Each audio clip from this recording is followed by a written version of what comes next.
Magandang araw sa ating lahat. Yung last upload natin ay tungkol doon sa paano gumawa ng continuity tester. Bali, ito po yung ginawa natin na continuity tester. So, ang ginawa ko rito, yan po ay naka-fix na dito sa isang cardboard. Ganon din yung LED. Tapos, yung test prod sana, yan po ay ikinabit natin dito sa stainless strips. Yan po. Bali, yung ginawa natin dito sa stainless strips na yan po ay nilihan natin para matanggal yung kanyang insulation varnish dyan, yung nagpapakintab sa stainless. So, kung titingnan ninyo, meron pang yan ng liha. Yan. May gas-gas talaga yan dahil sinadya natin lihain yan. Ang purpose po niyan ay para mas maging sensitibo kung gagamitin na natin ang continuity tester sa pagtesting ng components. Okay? So, gagawin natin ay mag-testing po tayo ng wire. So, marahil ay nagtatanong kayo kung bakit ko ito ginawa. Bakit ko ginawa itong setup na ito? Dahil kung mapapansin ninyo, pag magte-testing tayo ng components, tayo po ay hawak doon sa component, tapos hawak din tayo doon sa test probe. So, yung oras na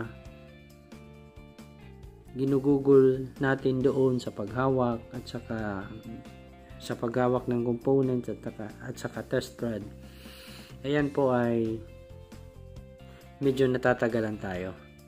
So, sa setup na ito ay itetesting natin kung ito ba ay magiging epektibo. So, ito, mag-testing tayo ng wire.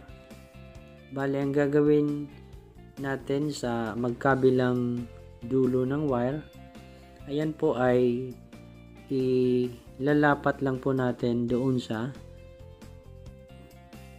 stainless. Yan.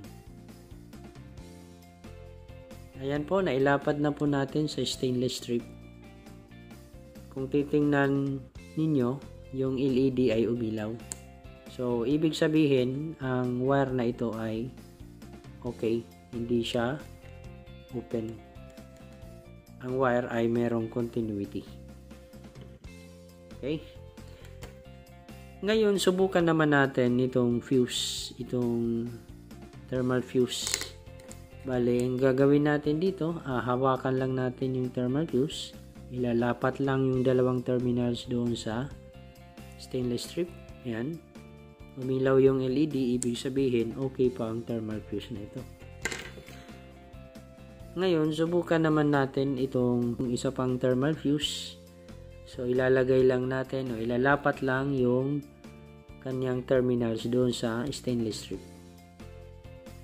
Pansin ninyo, hindi po umilaw yung LED. Ibig sabihin, open ang thermal fuse na ito. Ngayon, subukan natin itong thermal fuse ng electric fan. Ilapat din natin yung kanyang dalawang terminals doon sa stainless strip. Ayan. Ulitin ko. Hindi po umilaw yung LED. Ibig sabihin, ito po ay open. Sa pamamaraan na ito, para sa akin, ito po ay mas convenient o mas madaling gawin kung magte-testing tayo ng components gamit ang continuity tester kung isi-set up natin ito ng ganito.